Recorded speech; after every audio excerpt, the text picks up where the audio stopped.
Growing up with a dad in the line trades, Hayley Booker saw firsthand how the job took a toll at home. We are experiencing right now just an unprecedented level of mental health in the trades. Asking for help doesn't make you weak. In fact, it makes you a lot stronger. As a registered clinical counselor, she's on the front lines bringing mental health conversations to crews, storm teams, and the toughest rooms you can imagine. As humans, we just need to see that it's possible for things to be different. Mental health sounds big and scary. Mental health support sounds big and scary. Make it small. 2 steps forward, 1 step back. You're still going forward. This is the WorkReady Podcast.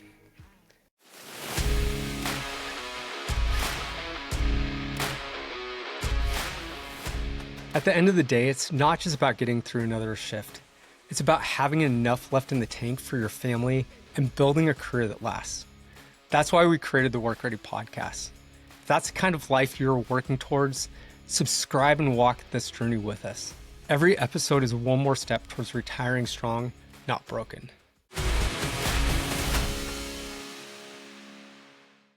Hello and welcome to the WorkReady Podcast. I'm your host, Dr. Kevin Rindal. So happy to be joined today by Hayley Booker. Hayley, welcome to the show. You have such an interesting background, both from a clinical perspective and then just from growing up with a dad in the trades. And so I'm really excited about this conversation. I think there's so much that our listeners will gain from it. So Hayley, thanks for joining us. Thanks for having me. As you mentioned, I'm a registered clinical counselor on the North Shore in BC. I have my own practice here that primarily takes up most of my time. And when I'm not doing that, I am doing speaking engagements for mental health in lines primarily, as well as other trades. So a lot of the time I am doing, whether it's podcasts or I'm doing also coming into different organizations and companies to talk about how to first normalize mental health and mental health illnesses, as well as just having that space and making it a little bit more accessible for crew members, workers, frontline, whatever the case may be. Yeah, that's so awesome. And your dad was in the line trade for, most of his career. And so you grew up in this. Can you tell us a little more about that? Yeah. So dad was, he was a power line technician for, since I was born, since I was little.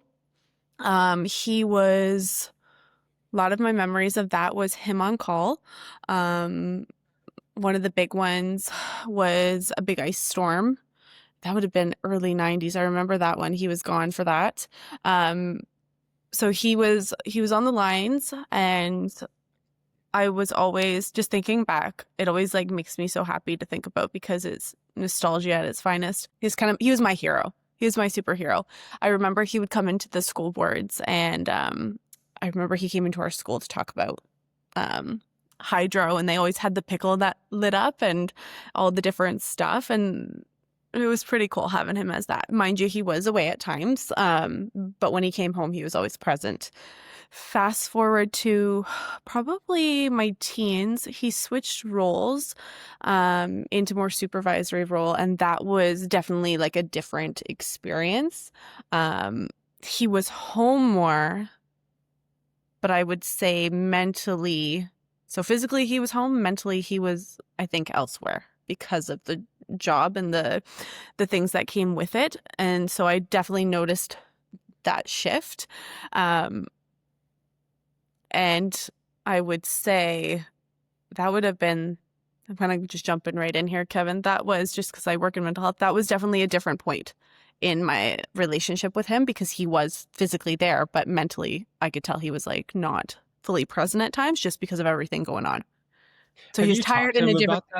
Yeah, have you talked to him about that and just what was it that was consuming his mind? Because I think if the story goes, that was when he moved much more into a supervisor role in management. Yeah, we've definitely had those talks. I would say we've had those talks now more so. Looking back, I think when I began working in the field of mental health, so definitely in my early 20s all the way into my late 20s, we would talk more because he was still working at the time. He's retired now. we would talk about the struggles he was having with like crew members, like just if they were struggling with something, conflict, communication issues, all that stuff. So at this stage in my life, I can understand like why he was or the way he was or what was happening that was kind of impacting the way he showed up as a dad. But when you're a teen and you've had your person, your hero, so to speak, go from being so present and with you, jumping on the trampoline, making forts, all that stuff, to then being home for dinner 9 times out of 10, but the engagement was different. He was still there, but it was just different. And I would give even just an extra, just to give him devil's advocate here, is I was going through a lot of that time with my own mental health. So I think looking back, he was also dealing with issues at work along with coming home to me. Yeah. So he got the double whammy. And what got you into mental health and counseling? Oof, that's a loaded question. We're here all day. Stop. Yeah, right? Looking back through my teens, or even I would say even my tweens, like that 10, 11, 12 stage, I was really struggling with my mood. Looking back, I could see it was depression and anxiety. And so, going through all that, and then also, being a kid and going to school and having, your peer pressure and you're just navigating peers and things like that, it was a really hard experience for me. And so fast forward a little bit, I developed an eating disorder. I was really struggling with that all through my teens. And it wasn't until I was like 16, 17, I ended up going into treatment. And this is when I think the big storm started. Was my dad was navigating a lot at work, so a lot of issues at work, and then he would drive. So mind you, I'm from a small town. He would drive over an hour to come see me in the hospital, sit with me from, let's say he's done work at 4, he'd get there at 5:30, sit with me till 7, 8 at night, listening to me scream, yell, be so upset that I'm there, just to give me a hug and a kiss, say I love you, go home, go to sleep, and do it all over again the next day. And that went on for months. So that experience, when I got out of treatment, I knew I always wanted to work in some form of mental health. I didn't know what exactly. And I think the avenues back then were a little bit trickier. It wasn't so set of like, hey, do your degree, do your master's, and then, you can be a therapist. It was very much like, well, I want to work with teens. I kind of want to work with kids who've been through the same thing as me, but I don't know what that looks like. And so I kind of took the avenue of child and youth work. And long story short, I just applied. I wanted out of my small town, like so bad. I didn't even know what I was applying to. I just wanted out. Surprisingly enough, I don't know why they even accepted me, because I did horrible in high school. I got in Toronto, and I was gone like that. I wanted out. Funny enough, I really liked it. And I was like, oh, this is something like that I'm kind of into. And this is what meets what kind of I've been wanting to work on. So I did the program. I did really, really well. And then it was, okay, what's the next step? And so then I did my degree, same thing in child and youth, but I didn't really know how to become a therapist. It was kind of like, okay, how do I get to that part? And so I was in my degree, and unfortunately I relapsed. And so I ended up moving back home.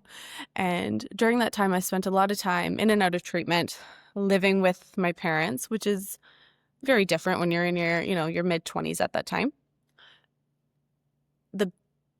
Probably the best part about all that was I had experience, and I had post-secondary knowledge on kind of the science as to what was going on for me. So, and my dad will even say this, he was very fortunate to have me as his daughter to be like, hey, this is what I'm going through and this is what's happening, while also still going through it myself. And I always tell parents, like, that's not a common thing, right? To have a kiddo to be like, hey, I'm struggling. This is kind of what's going on inside from a mental health standpoint, and then also like struggling themselves. So I was kind of doing 2 jobs at once. Fortunately, I recovered and did long-term therapy, which is like what got me to be like, okay, this is the route I want to go. And so I applied and I did my master's, and next thing you know, I got so busy and started doing what I love to do. But I think at the end of the day, Kevin, a big part of it was, my own therapist was a big reason why I wanted to get into the field of counseling, my own experiences of mental health. And then also there was so much lack of support. Like we drove hours to go get support. I think we would do hour and a half, sometimes 2 hours all the way to Toronto twice a week, just right after my mom was done work, hit rush hour and go straight there just to have group therapy, just for some support. With Vimosity, utility leaders are cutting injuries by up to 50%, keeping crews safer, empowering stronger operational readiness. Teams stay engaged, your safety impact scales across every work group, and you gain the insights to prevent serious injuries before they happen. Vimosity delivers expert content, seamless deployment tools, and real-time risk data in one workforce readiness platform. Learn more at vimosity.com.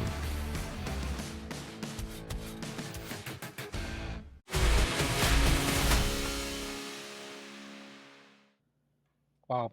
Thank you so much for sharing that. And I think that, you and I've spoken at different times about how much that shaped you from an empathy and just an understanding perspective. Absolutely. And what's so cool now is you work with, people like troubled youth, all the way to like gang members, Hell's Yeah. Angels.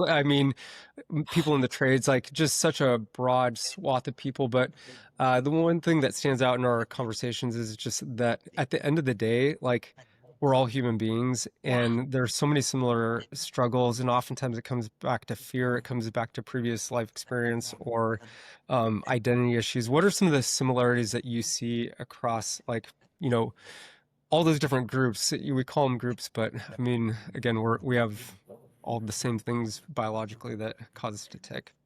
Yeah. So, my experience, I've worked with gang youth. I've worked with high risk youth. I've worked with, gang adults. So helping with getting people out of gang life. And so that's all the way, like you and I've chatted all the way from Hell's Angels and things like that. And at the end of the day, it really comes down to this need for belonging and identity. And I think, when we look at every individual, whether they're in gang life, whether they're, a lineman, whether they're in frontline work, we crave a place where we feel accepted. And for some, that's community. For others, it's gang life. It's a crew. It's a brotherhood. We all desire to feel safe. And so recognition, respect, we all carry unprocessed pain at times, and how we cope can vary, but we all try to find a way to cope. So whether that's excessively working, going to the gym like very much intensively, engaging in substance use, like we all try to find a way to cope. It just looks different. And so I always say to any of my clients, especially when working with trades or frontline, at the end of the day, whether you're wearing a hard hat, whether you're wearing a patch, a uniform, you're human first. And we all wrestle with this fear, this desire for belonging, this need to be seen, this need to be heard. And the way we cope might look different, but underneath, the heart's the same. And that's really what it comes down to. Yeah, that's so good. We're going to continue down this thread here in a second, but before we leave this, I can imagine that there are moms and dads listening to this podcast, and they have kids who are teens or tweens, and going through some of those big like life moments and transitions and struggles. Like, what would you say to those parents who may be experiencing a disconnection or watching their child struggle? Like, what are some of the resources that you, now sitting in the seat as a uh, a counselor who's helping to guide them, what would you say, given your experience and what you see? You know what? At the end of the day, just listen. Like, yes, we want to fix. Like when it's our kiddos, we want to fix. We want them not to feel this way. Whether they're engaging in, behaviors that you're not a fan of, or you're worried about their mental health, or, they're navigating anxiety, depression, whatever the case is, first and foremost, listen, like without judgment. And I know that can be hard because it's your child at the end of the day. But when you create that space for them to be heard, and not just heard, but truly, truly feel seen, that is at the base.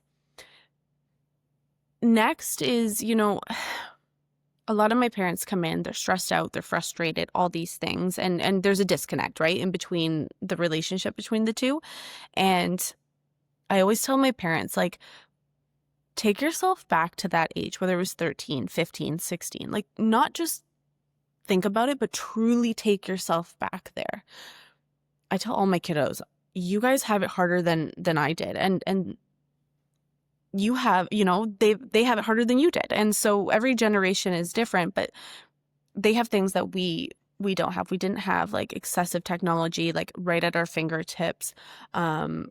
That peer pressure, and we can easily say to kids, don't do this, or like, don't fall for peer pressure, but it's a lot harder than that. And we know that deep down we do.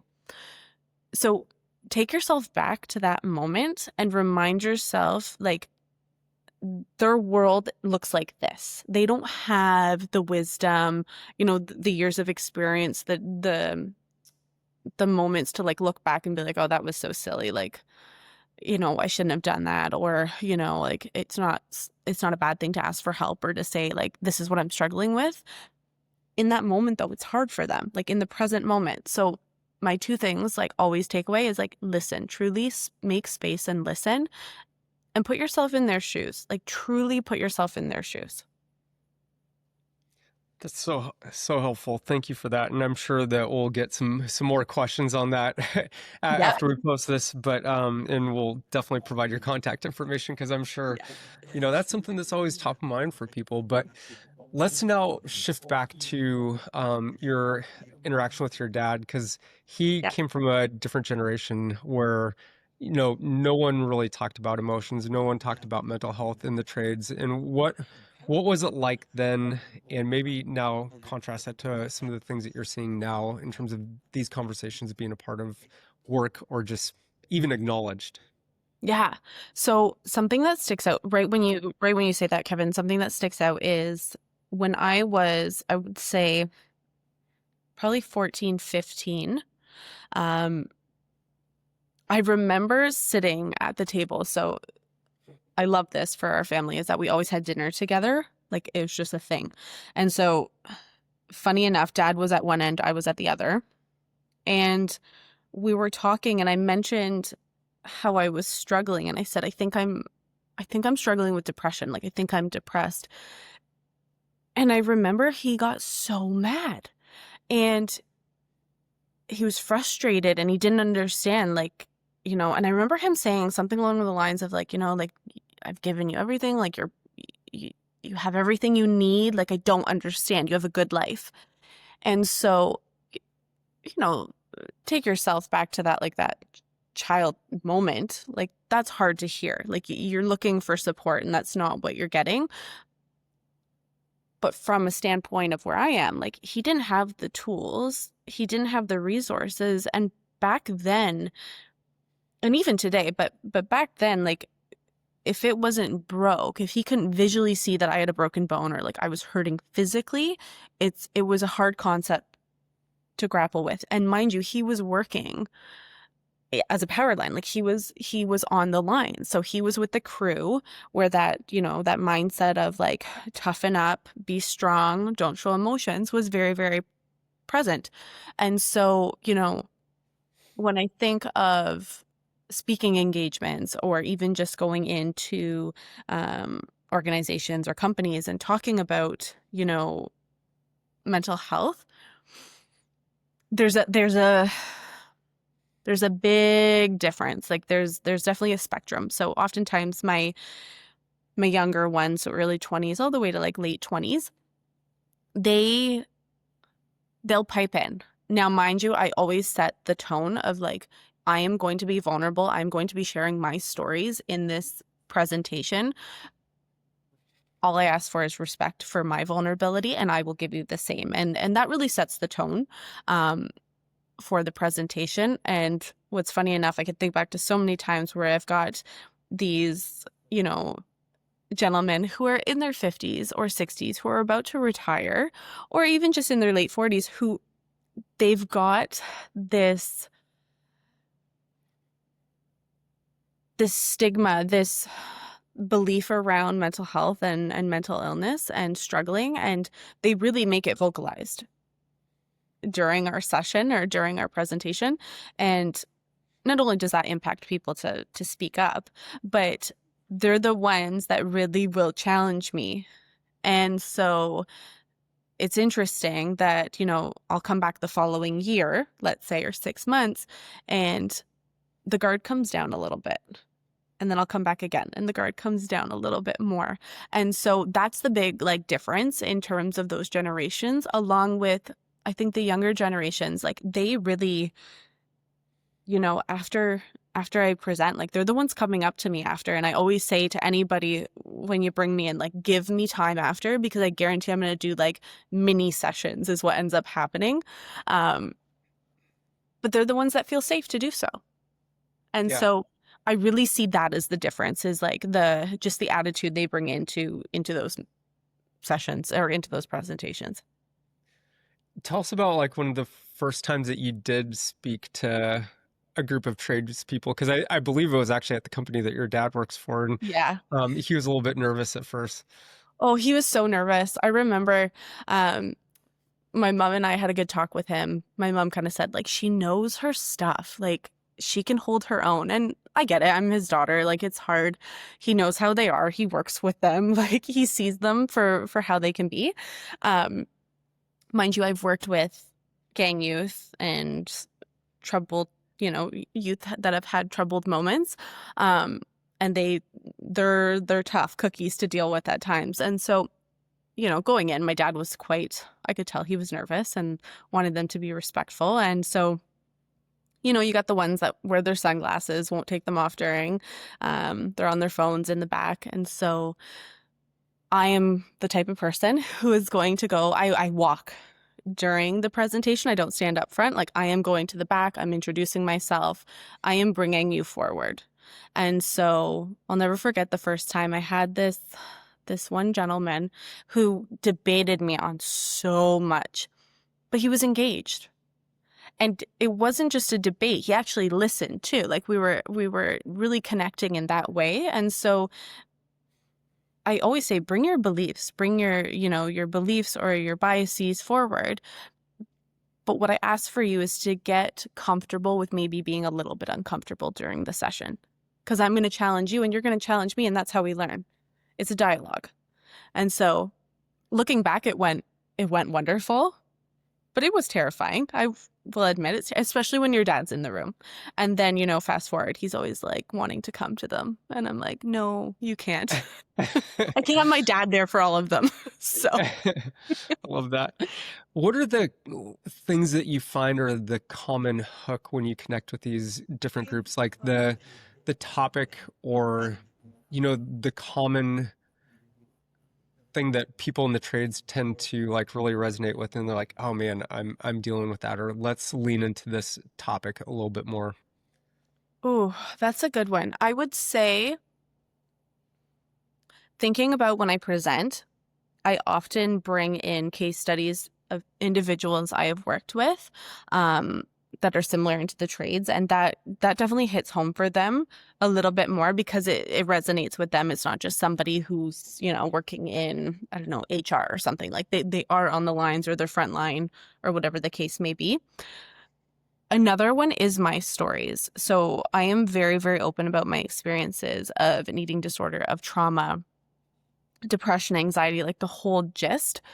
And I use myself as a case study, and I'll ask them questions. Okay, why do you think I was acting this way? Why do you think this was happening at that time? And they'll throw answers out there, and I'm like, it doesn't hurt my feelings. I want you to get creative and use that part of your brain. a big part and it's primarily the guys that I work with, is they love science. Like, I can come in and talk about mental health, but if I don't have that, biopsychosocial, like the physiology, the science, neuroscience behind it, they don't really care. So oftentimes I really start the base with the science of, the brain, why this is happening, what this looks like. We do some activities, and they love activities. All line guys and trades, they need to be moving. So I need to keep them busy. And that creates that connection of like, okay, the work and what they're learning, as well as like putting their hands into it and kind of figuring out how this all works. That is probably the biggest one I see that helps them go, oh, I get why this is happening. Can you give us an example of that? Like one of those aha moments where they experience that? Because I mean, we are experiencing right now, like just an unprecedented level of mental health in the trades, like record, unfortunately.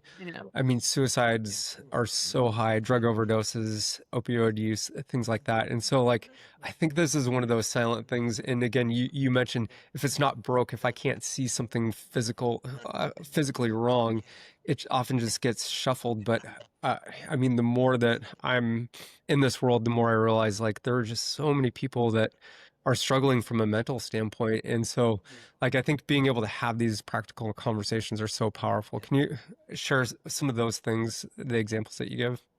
Yeah. So one of them that comes to mind is a most recent conversation, actually it's probably a year ago now, was around substance use. And we see a lot of that, right? We see a lot of substance use and abuse happening, whether it's alcohol, whether it's marijuana use, cocaine, pain medication, things like that.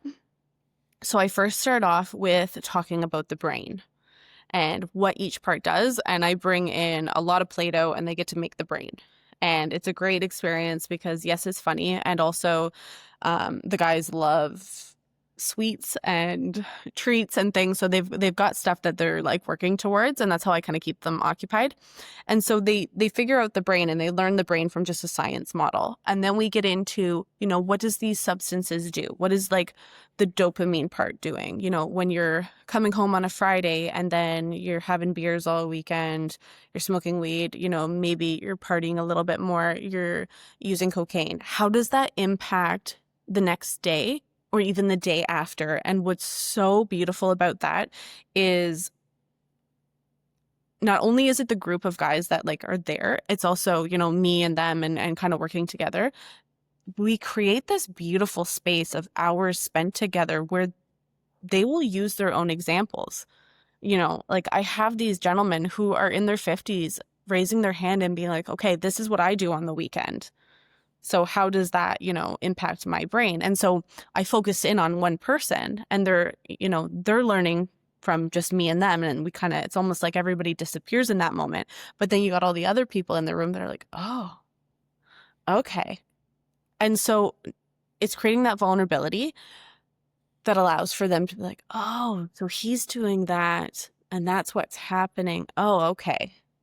Okay, so that's probably what's happening to me. And then it kind of creates this like domino effect where they all start talking and being like, oh, so is that why this happens? Yeah, that's why, Monday you're tired, but Tuesday you have severe anxiety. You drank all Saturday night, you wake up, Sunday is like hangover day, and then Monday you have really bad anxiety because it's like 2 days later or 3 days later. And then you kind of after you get over that hump Thursday, you do it all again Friday. And they're like, oh, okay. So it's really like that aha science moment that kind of makes sense to them.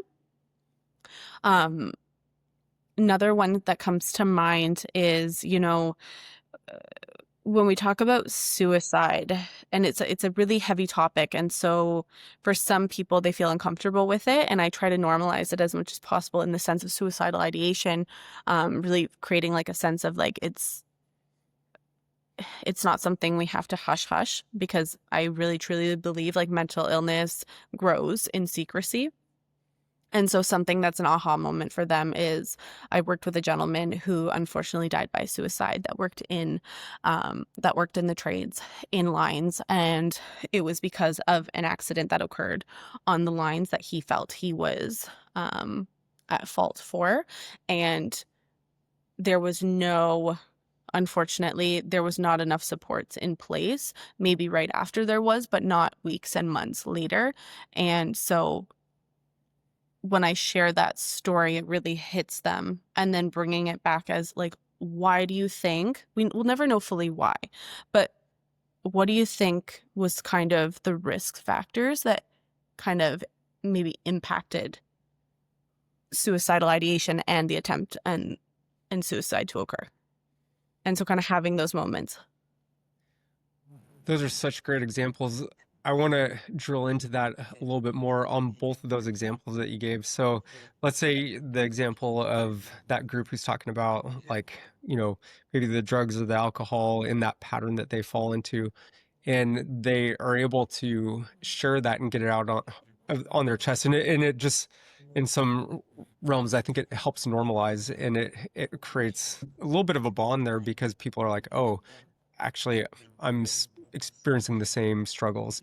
But what are the practical applications? Like, what do you teach people, in those moments that they can put into practice that might help them make better decisions or choose healthier behaviors? So I think there's a few pieces. So right away when you say that, Kevin, I think of, how can there be like support, and how can we complicate or negatively impact our mental health at work? Like, I think it really comes down to that piece.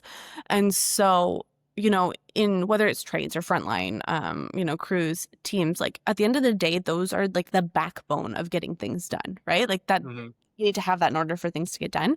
And that same structure can either buffer stress or intensify it. And that's kind of how I look at it. And so when you're working as a team, like, built-in support systems are huge. Crews often feel like a second family. You are with each other a lot. Like when you're on the road or storm chasing, like you're with them more than you are with your wife or your partner or your kids. So shared experiences, creating trust, belonging, having someone who gets it can reduce that isolation. Having those shared burdens, like that's huge. High pressure tasks can feel less overwhelming when like we have responsibility that's really distributed. When we have that sense of connection, teammates or other members can like step in when someone's physically or emotionally stretched. And oftentimes we don't do that in society. Like we really don't jump in and be like, hey, you know what, you're struggling? Or someone says, I've got a lot on my plate, and they're like, you're struggling? I got you. We don't see that often. But if we were to do that, we would have a solid foundation. So these are some things that like I think of that can be a part of it. And like that is where like identity and pride really come in. So when we look at crews, like having strong bonds within a crew, we know it boosts morale. We know it boosts loyalty and meaning in the work. We know that like a sense of purpose can really come from contributing to something bigger. I often use the example, I was at a speaking engagement a while ago, and for some reason, 9 times out of 10, there's a lot of companies and crews that, there's like enmeshment happening, like they're coming together. There's a lot of conflict, just personalities not aligning. And that really impacts the work that you do, right? Like your ego, and not in the sense of having a big ego, but like that piece of you gets in the way to get the work done. And we see it all the time where, work doesn't get done properly, risks happen because of personalities not driving, and we can't put that stuff aside and see each other as like a family. So that's something I see. We're together a lot, right? So like coworkers or crews, like they often notice first if someone's struggling, like they're going to notice quicker than probably your partner because you're with each other the most. And when you have that supportive team, like it can really encourage like those help-seeking kind of behaviors before issues begin to escalate. And like that's a big one I see, is like how can we notice first? What do we do first? And like that's the big one I see, is like, okay, like sure, somebody's struggling, but like what do I do? Yeah. And yeah, what does somebody do? Because it is interesting when you work with someone that much, you notice the smallest changes in behavior. You can tell when somebody's head's not in the game. And so what does someone do in that situation? So I think, okay, I think first and foremost, I think it's important to break it down. So before you look at what can somebody do to kind of like support someone, I think it comes down to first, like, if you are the person struggling. Yeah. So for the worker or like the whoever you are struggling, like, my first thing that I truly believe in is normalizing it, right? So like, remind yourself that everyone has limits. We all have limits. Asking for help doesn't make you weak. In fact, it makes you a lot stronger. You know, a quick check-in with a coworker or someone that you trust or a supervisor is the first step. So with my dad specifically, some of the guys really trusted him. My dad has said, I've never had a grown man come into my room, bawling his eyes out, having a panic attack or an anxiety attack. And I remember telling my dad, like, that's vulnerability. Like, you are that safe space for them. Like, not only is that hard for you, you're like, oh my God, I've never dealt with this before. But take a moment and like take a step back and realize, like, you're their safe space. Like, for them to be able to do that, that says a lot. So if you're the person struggling, like, find that person that's your person that you feel you can let your guard down and say, hey, like, I'm feeling overwhelmed, or this is what's going on. Another thing is when you are, going to somebody to talk about what's kind of bothering you, try to use really, really concrete language. So focus on what's happening to you rather than kind of like that generalized conversation or self-criticism. So saying, I'm feeling overwhelmed. I need a break. I'm dealing with this and I need some support. Like, really, really being concrete about it. Another thing is have a plan. So know what supports are available within your work. So every company I've ever went and spoke to, I always ask them before I start, what's your mental health program or plan? Do you have EAP? Do you have a safety officer, a rep, mental health professional? What are your benefits like? And I'm like, what are they? Perfect. Give them to me. I want to read them and see what they are, because we have them, but a lot of the times people don't know what they are. And when you're in that space, you don't know where to look. It's so exhausting to find something. So that's kind of where I start. Like, that's the backbone of it all. Next, I would say is like, when you are, whether you are a crew leader, a coworker, or somebody in that, it's so important to create a safe environment. So really lead by example. And I know that's so easy to say, but like, try to be vulnerable. So share openly about your stress, right? So like, or fatigue, or asking for help yourself. Create those check-ins regularly, being like, oh, how is everybody holding up at the start or the end of the shift? That really signals like, okay, your mental health matters. Validate, acknowledge and validate, listen without judgment, thank them for sharing, really validate, like, that makes sense why, you're feeling that given what you're dealing with. Provide options. Yes, you can validate, but then it's okay. What do we do? So make it clear what support is available and really emphasize that seeking help is confidential. I always say, there's so much shame and stigma around mental health and getting support in the trades, frontline work. Making it known that it's confidential is going to create that safe space. And just normalize, breaks and timeouts, and reinforce that taking care of your mental state is just as important as physical safety. Like, at the end of the day, asking for help, I always say to the guys, asking for help is like flagging a hazard on a job, right? It keeps you and everyone around you safe. So just like we wouldn't ignore, a broken ladder, a broken tool, we shouldn't ignore our mental health. Yeah, and even talking about your physical safety and the safety of the rest of your team, like when your head's not in the game, it does put everything at risk because you have to be on, especially when you're working in those high risk environments. And so, yeah, so important. And I know that one of the things that we talk a lot about is like that pre-job brief is such an important time before you start work. And so being able to have that space, and oftentimes we throw out terms like psychological safety, but it's essentially what you're just talking about, of like creating that safe space for people to raise their hand and say, you know what, like I don't think I'm in a space where I can do this type of work today. And creating that environment definitely does increase your safety as a team.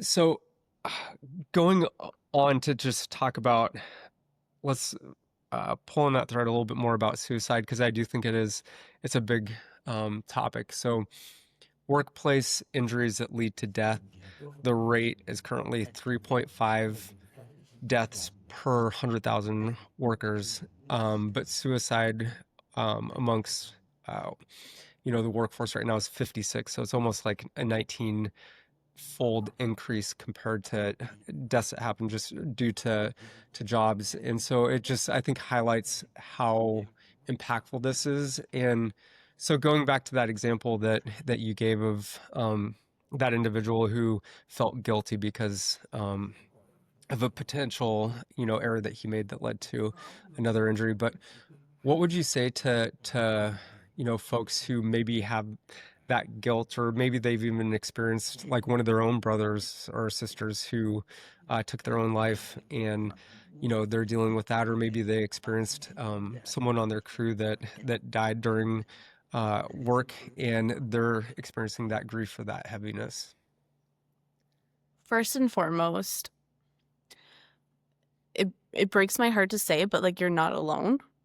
And grief is inevitable, right? Like it's a part of life. And so get support.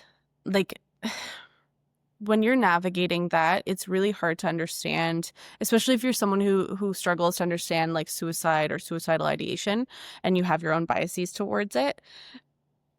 Having someone to kind of bounce your thoughts with is really important. So whether that's a therapist, whether that is somebody at work, when you lose someone to suicide, and unfortunately, I think a lot of us know somebody who's died by suicide. It's a hard one to grapple with, because it wasn't an accident, or it wasn't, old age or something like that. There's a lot underneath of all that. And so I think it's hard for some people to wrap their head around. So having someone to talk to, and remind yourself that like, it is not your fault if somebody has died by suicide and you feel like you were a part of that reason, or whatever the case may be. And I think, just coming back to like, when someone shares suicidal ideation, now, mind you, like, we are in trades, it's not as common to like share openly, but if someone brings it up, even in a joking manner, like, take it seriously. Always assume the risk is real. I always say that. Just assume the risk is real. I would rather someone be mad at me for going an extra step and them being upset because I care for their safety than not doing something just because I don't know what to do and I don't want to upset somebody. If someone brings it up, stay calm, stay present. I know that's hard to do. Don't panic. Your presence matters, right? So listen without judgment, let them talk, acknowledge feelings, avoid arguing, avoid minimizing, right? Oftentimes, especially in trades, we minimize. Hey, yeah, I get it. It's tough. You're just gonna, you'll get through it. Don't worry. Yes, that sounds encouraging, but it's also quite minimizing. Another is ask direct questions. That is the hardest thing to do. As a therapist, I'm used to it. I get that. But it's really, really important to ask those direct questions. Are you thinking about ending your life? Are you thinking about killing yourself? It doesn't make it more likely. It actually clarifies the risk. Get help immediately. Contact somebody right away. Offer them crisis lines. Tell someone right away. If it's immediate risk, don't leave them alone. Seek emergency services, follow up, stay in touch. it sounds like a lot, and it's like, oh my God, I gotta do all this, and like that puts a lot on you. It's like, oh my goodness, like I'm taking this role, but simplify it. Stay present, listen without judgment, ask direct questions, go get help. And I know this is a heavy topic, and we're not going to try to solve everything on this call, but what I will do is in the show notes is, Hayley, I know that you have some great resources for that, so Yeah. we'll add those in the show notes. I just want to give it a shout out to an organization that we work closely with called Union Care Solutions, Jenny Lavin, and she does a lot with like mental first aid. They call them schism groups. And so there's so many resources out there now. And so we'll definitely post some of that, because you shouldn't feel like you have to navigate this all on your own, and it's your responsibility to do this. But definitely if you're in a position of leadership, or if you're on a team, just educating yourself, to me, if it's just like knowing CPR and AD, first aid. It's being able to have those skills and the confidence when you encounter a situation, you at least know that you could help navigate in those critical moments. So we'll definitely post some of those resources here, because I mean, we all need to be working on it together. One of the examples that I've heard you give, and I think that this goes back to some of the things that we've talked about, is I think you called it the stress bucket, or it's like a cup that's overflowing, and you give that example, and it's a pretty hands-on exercise that you do with your group. Can you share that and maybe help us visualize what that is, and how we can view all the different buckets in our life that tend to start to get filled, and how we can manage that? Yeah. So first and foremost, I think organizations and companies hate when I bring all the water in, because they know it's going to be a mess. I always tell them, like, make sure you got the janitors, the cleaners ready. So something I do is I get everybody I give them a cup. Okay. And they have a water bottle. And so within your cup, I will bring up things. Okay. First and foremost, do you have a family? Yep. Are you in a relationship? Okay. Where do you feel like that's at right now? Put some water in your cup. That takes a big part of your life. Work. How much does that take up in your life? Okay. Keeps going. Another one is, have you engaged in your hobbies or your things that you enjoy? 9 times out of 10, they're like, no, I haven't had time. Okay. Put water in your cup. Another one. Okay. Have you connected with friends lately? No, been too busy. Okay. Put that in the cup. We kind of go through all the things that are kind of overfilling their cup right now. I hear it a lot where they're like, Hayley, I am at the brim. I'm like, that sucks. Keep going. Like, this is your life. And so, a lot of them, it's overflowing. And then I'll say to them, okay, have you done any, have you played any sports this week? And some are like, yeah, I went to hockey. Okay. Did that feel good? Yeah, I got some stress out. I got to see my buddies, hang out, take a sip of water. Okay, we're watching it go down and up. And oftentimes you'll hear that saying of like, oh, what do you do to fill up your cup? I kind of do it the opposite way. Like, what is overflowing your cup? So I always tell the guys, it's almost like a tin bucket. We got to put holes in our tin bucket to help it from overflowing. So what are those for you? And you and I've talked about, like, that's your triage, right? That's your, eat, sleep, and movement. Those are your 3 main ones, and then we can build from there. Yeah, let's talk about it. I love that. So let's talk about eat, sleep, and movement, how those are 3, very practical things, and why should people care about that? They're just so important. Like, I always say they are, I call it triage because they are the first, like, small first steps, right? So if somebody comes in and they're burnt out, even thinking about, just fixing all different parts of their life can feel so overwhelming. And instead of tackling like all the emotional stuff at once, we can start with manageable steps. So improving sleep, carving out a break or movement, naming what's going on, things like that. But when I break it down to those 3 pieces, we know that sleep is it's so important, especially if you struggle with anxiety or are at risk for depression or substance use is happening. Like, sleep is crucial. So sleep restores the brain, right? It regulates our emotions. Sleep is the body's It's its reset button, right? Without it, mood regulation, concentration, stress tolerance, they all plummet. Next is poor sleep. We know that it increases the risk of anxiety. It increases the risk of depression, irritability. It even increases the risk of physical injury, especially, if you're working in construction or utility job. How many of us have not gotten a good night's sleep and, we're bumping into things the next day or we're forgetting things? Like, it's there. Deep sleep helps the brain process emotions and recover from stress. So it really makes it central to resilience. So anytime somebody has a heavy session with me, I'm like, okay, sleep's going to be super, super important tonight. Next is nutrition and eating. How many of the guys, and I've talked to them, I'm like, how many of you guys are drinking coffee all day, eating on the road, things like that? Food fuels the body and it stabilizes mood, hands down. Food is literally the brain's it's its fuel source, right? So skipping meals, relying on high sugars, caffeine, under eating, it can worsen mood swings, right? We talk about being hangry. It creates fatigue, foggy thinking.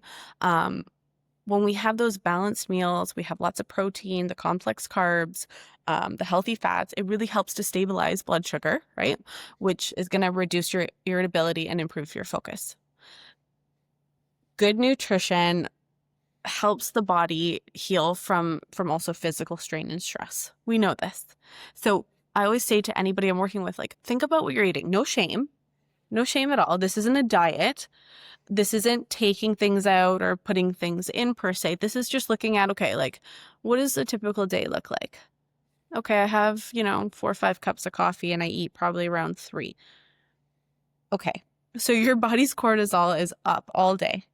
And then you come down from the crash. A lot of the times this correlates with sleep. So some of my guys are like, I can't sleep. And I'm like, okay, when's your last coffee? Well, it's around like 2:00. I'm done work at 4. I'm like, it has a long shelf life in the body. That's why. So I always say to any of my guys, you're not having coffee like after 2, and definitely I would love before 12, like in a perfect world. So those are some big ones that I always have them do. Movement and exercise and activity, I get it. I sit all day with people. A lot of the, trades and frontline, they're on their feet all day. And so they're like, why would I want to move my body if I've been on my feet all day? I get it, but it's a different type of movement.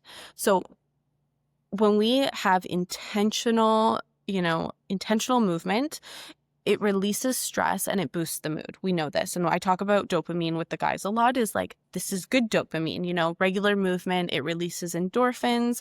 It releases dopamine, serotonin. Those are natural mood stabilizers.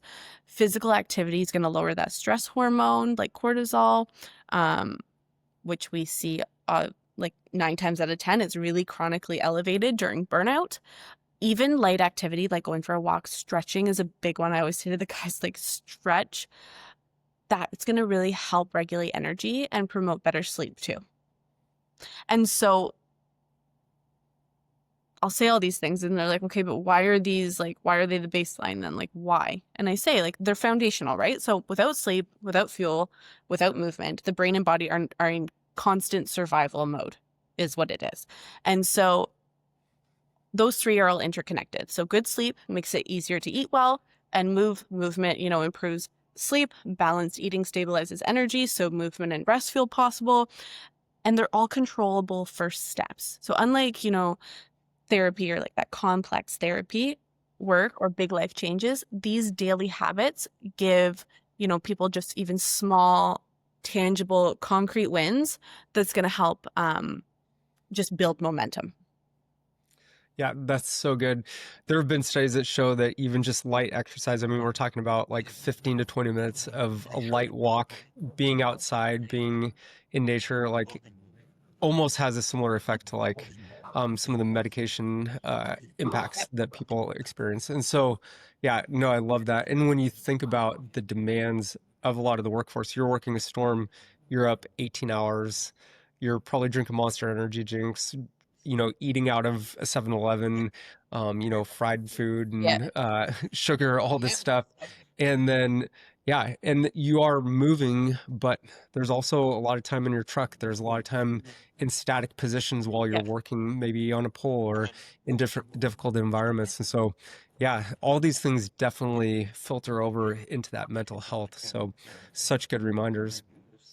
Uh, what what are some additional practical steps? I think even beyond this, like I even think about there's great research on breathing and breath work, and it sounds kind of woo-y, but it's like it can help, lower your sympathetic drive and start to balance out your parasympathetic nervous system. We know that, you know, spiritual practices and beliefs and faith can also help people. What are some of your thoughts on some of those other areas?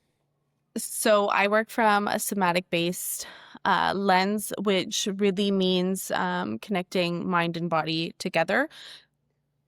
Clients who know me, I'm really big on research, so it has to be backed up. Like, I know it sounds woo woo, but we know that there is there's evidence and research on this. Breathing is so important, right? So I'm not saying, like, I get it. I'm not saying, you're going to sit there in the grass during a shift and like go into, Buddha pose and do breath work. But what I say to them is like some practical techniques that you can use on a job or even after work to really like decompress, to regulate your emotions and to relieve stress. One is micro breaks, and that's even 2 minutes of stretching, stepping away from the noise. I always tell my clients, is your tongue on the roof of your mouth? Bring it down. Okay. Check your jaw. Unclench it. Let it relax. Roll out your shoulders and bring them down. Just those little tiny movements are going to be super important. I know you can't step away for long from work, but even just for 30 seconds, like go inwards and go, okay, am I clenching? Yep. Are my shoulders up to my ears? Yep. Okay. Pull it down a little bit. And that's just those little reminders. After work transition rituals are so important. Like, I truly believe having rituals after work and even before bed are super, super important, not only for the brain and body, but just even to create that sense of, routine, structure, and just letting your brain and body know, like, hey, it's time to relax. So one I often talk about is physical reset. So what that is, a quick walk, shower, change of clothes to signal your body you're off the clock. How many of those guys, I know, they come home and they're sitting in their clothes. They go to their shop and they're in their clothes till, 7, 8 at night. No, take them off. If you don't have time to shower, put on some sweats and a t-shirt. It's signaling to your body you're off the clock, you're done, you're home. That's a big one. It sounds so silly, but it's a really easy one to do. Next is, active release. So sports, gym, yard work to burn off that tension is going to be important. I get you don't want to do it right when you get home, but finding something to do. So something I absolutely loved was when my dad would come home, he'd come and jump on the trampoline with us. It's exercise, yes, but he's out, he's moving his body, he's with us, he's having fun. It signals to us, Dad's home. Dad's present, he's off the clock, and that also signals to his brain, hey, I'm off the clock, I'm with my kids, we're on the trampoline. Quick recovery, that's huge, music, breathing, journaling, mindful hobbies. I always say to the guys, like, what are your hobbies? Fishing, woodworking, do you go hunting, things like that. Set those up throughout the month is what I typically say. How fast has September went? Right? It's went so quick. Have you done anything? No, not really. Okay. So for October, I want you to think about, okay, I've got this time. I'm going to go fishing on this day and I'm going to do this on this day. Having a few things that you look forward to are going to be really, really helpful for your body and brain to know, okay, this is some techniques we're doing to help decompress. Those are such great examples, and it's so practical. Like, I love the example of just changing your clothes when you get home or jumping on the trampoline. It's not only signals to yourself, but to everyone else that you're present. Yes. And that you're off the clock. I love that. What are maybe some techniques that you specialize in? If somebody is like, this is great information, but I definitely need some additional help. And, I think oftentimes people feel like they need to go in and do a session with somebody in person, but I mean, there are so many resources even online now. You can even do sessions with people through Zoom calls. Like, what are some practical resources if someone's like, you know what, I'm going to, number one, acknowledge that I probably need some help in this area. And number two, I want to, find some solutions and so that they can get that professional help. Yeah. So a big one is like um, a lot of the individuals I work with, especially power lines and if they're in storms, like they're not home a lot. And so we do online. Like that's just how it's going to go. I am very fortunate in my job and in my just my own business that I offer very chaotic hours because that's just how it works, right? And so you can find a therapist that offers that.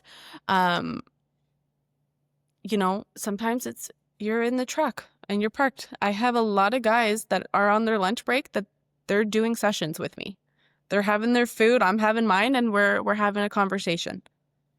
It doesn't have to look as intense as I think therapy typically is made to look like on TV or social media. It can be, you can do a lot of work while it looks like just chit chat. And so that's a really, really big one. Another is, there's so many apps you can use. Like there's so many apps out there. The Calm app, there's like mindfulness, things like that. Creating like a to-do list, and not a to-do list in the sense of like, like what do I need to get done and like all this stuff, but more so like write down tomorrow's to do before bed so your brain doesn't carry the list like into the all night and into the next day. So like that's like that releasing that mental load, kind of just making small rituals for clocking out. So that's something that I do with a lot of my clients. And what that looks like is making a list, and like that's in their notes on the phone, like called clocking out. This is what I do. So it's visually there. We know for some people like visuals are really important. It might seem silly, but it works. So it can't be that silly if it works. I love that. Great examples. Can you share us just an anonymous story of maybe someone who might look a lot like someone who could be listening to this show right now, who, has had some of those struggles? Maybe it's financial stress, maybe it's work-related stress, relationship stress, and, at first they were hesitant to seek help, but they started to implement some, real baseline strategies, or maybe got some additional help in just the impact that it made on them. Because I think story is so powerful, and sometimes I think we just, as humans, we just need to see that it's possible for things to be different, but we just need an example of what that looks like. Can you share anything that comes to mind? Yeah, so there's a few that comes to mind. So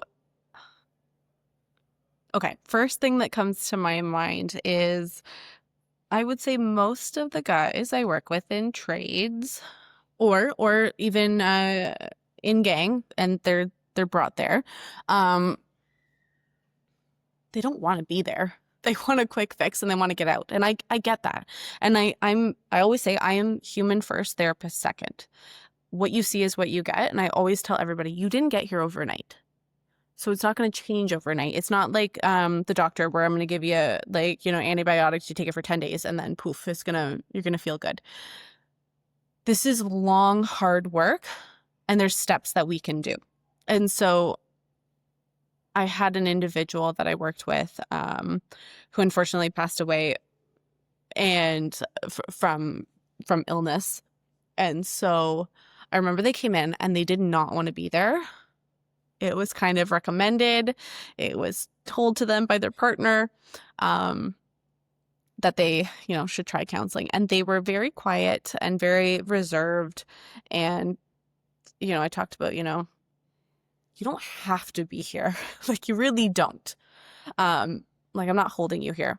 And so something that really lightened, I think, the mood was like them being totally honest and was like, listen, like, I don't really believe in mental health. I think it's like, they said, like, I think it's BS. I don't even know about counseling. And I'm like, you know what? Fair. Totally fair. You're allowed to have those thoughts. So my job, I said, was to validate that. I hear you. And let's just talk. Or we can sit in silence for 50 minutes. I'm really good at that. My kiddos really make me work for it sometimes. So fast forward, a lot of our conversations were just chit chat. It was really getting to know one another. And I think some therapists don't work like that. For me, I work from like a relational standpoint. So what that means is I really, really value the relationship and creating a safe space long term. And so we did a lot of conversation about, who I am, who they are, what's been going on in their day to day. And over time, it's created a space to have a conversation. So they came in for substance use and depression and trauma. And because of being in front lines is what they came in for. And so it was a tough exterior not to break, but to kind of pull through, because they created this wall. And I'll always say, like, those coping skills you have, whether they're substance use, whether it's self-harm, whether it's really a hard exterior wall, it's there to protect you. And so is it a great coping skill? Not the most healthiest, but it's a coping skill nonetheless. So it's done its job. So we can always go back to that coping skill. You've got it. You know how it works. We can always use it. What would it be like to try other ones? What would it be like to maybe dabble in trying different things? What would it be like? And this is really, really important, and it depends on who you work with, and all therapists obviously should be like this, but creating that safe space with your client. And if you don't feel safe, I say this to every client, I might not be the right fit for you, and you might not be the right fit for me. It's a relationship. And it is actually so beneficial to you if I were to say, hey, I don't think I'm the best fit for you. If you're going to therapy and you don't feel like it's a safe space, you don't feel like you can, talk freely without judgment, then that's not the one for you. And that's okay. Sometimes it takes a while to find the right therapist. And I will always say this, do not feel like it's your fault. It's just not the right fit. It's the same as dating. You kind of got to date therapists to figure out who's your good fit. And so that takes time, and reminding yourself that takes time. And so kind of fast forward in this, this client of mine, who's near and dear to my heart, they did not want to be there. I would say for a good 6-7 sessions. Like, we were not doing any, from the outside, it wouldn't look like we're meeting any goals, but the job was just to create safety and security. And so that's what we did. And, prior to them, unfortunately, passing away, they weren't working, like they were off work because of all this, incidences at work for substance use, accidents at work, like the perfect storm, really. And so long story short, we were able to get them to a place of not using, which then in turn, we did a lot of what's called behavioral activation. So creating like those baselines of eat, sleep, movement, putting things in place to create motivation. They realized that they weren't in the job for them. They switched careers at, I think they were like, let's say in their late 50s. Amazing. And they found what they love to do. And funny enough, then on the side, they started doing peer support work, which was helping people in substance use, which was so cool.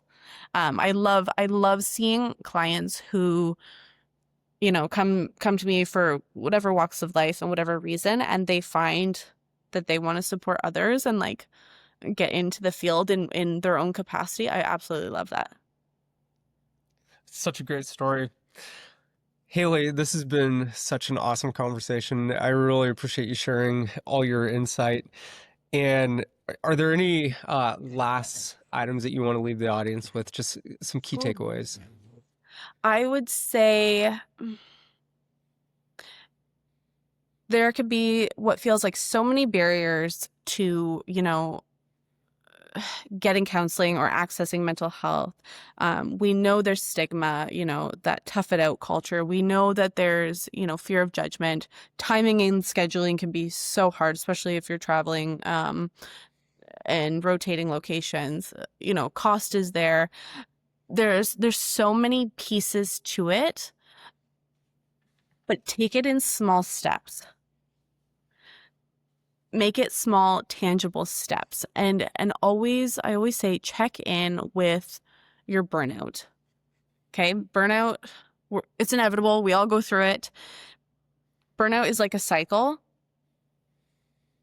You'll 9 times out of 10 probably fall back into burnout one way or another multiple times in your life, but stopping that cycle is going to be so important, and learning what does burnout look like for you. So for me, it's not, it's kind of seeing clients as numbers and not as clients, being like, I got 5 today. Okay, got to get through these. Okay, I'm at number 4. Okay, 1 more to go. That's when I know I'm in a phase of burnout. Another is, when my sleep schedule is off, I'm going to bed later, waking up later, kind of getting to work a little bit too close to time, not setting up in the way I feel the best. Learn what burnout looks like for you. And I always say, we hear it all the time, especially in Western culture. Oh, I just need a vacation. They go on vacation. Oh, I feel good. They come back 2-3 weeks later, they're burnt out again. So you can keep doing that, but you're still coming back to the same burnout cycle. So what does your burnout cycle look like? Acknowledge it and figure out where you can start putting pauses in place for it to not continue, and catching it. So it's like catching the bullet is what I like to call it. That's huge. If that's the one takeaway I can give, it's pay attention to your burnout. What does that look like? And small, tangible steps. It's mental health sounds big and scary. Mental health support sounds big and scary. Make it small. Small steps. 2 steps forward, 1 step back. You're still going forward. I love that. Yeah, and I think people can feel so frustrated or defeated when they feel like they're not making progress, or they, fall back. But exactly what you said, it's a journey, and it is oftentimes, 2 steps forward, 1 step back. But this has been so encouraging, and I think that people will find a lot of value from this conversation. Hayley, where can people find you, or what resources do you provide both to individuals and to corporations? Yeah. So individual, you can, and as well as corporate, you can email me at info@somaclinicalcounseling.com, or you can visit my website, somaclinicalcounseling.com. And if you're interested in working with me, you can go to the contact form. If it's speaking engagements, there is a page on there for speaking engagements. You can see some testimonials, podcasts, and kind of what I offer in for companies and corporations, how it looks and how I can tailor it. And then there's a form there. You can feel free to fill it out, and we can get in touch.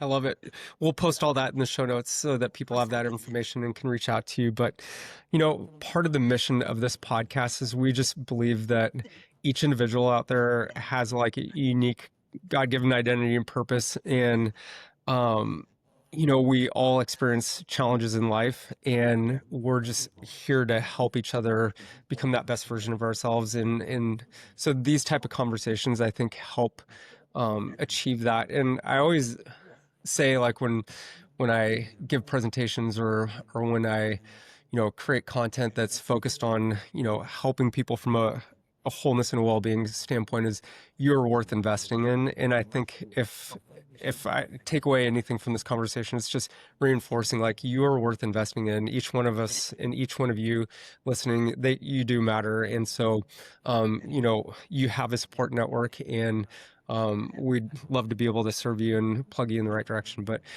thank you so much, Hayley. This has been a fantastic conversation, and we look forward to continued collaboration. Thanks so much. So thank you for having me.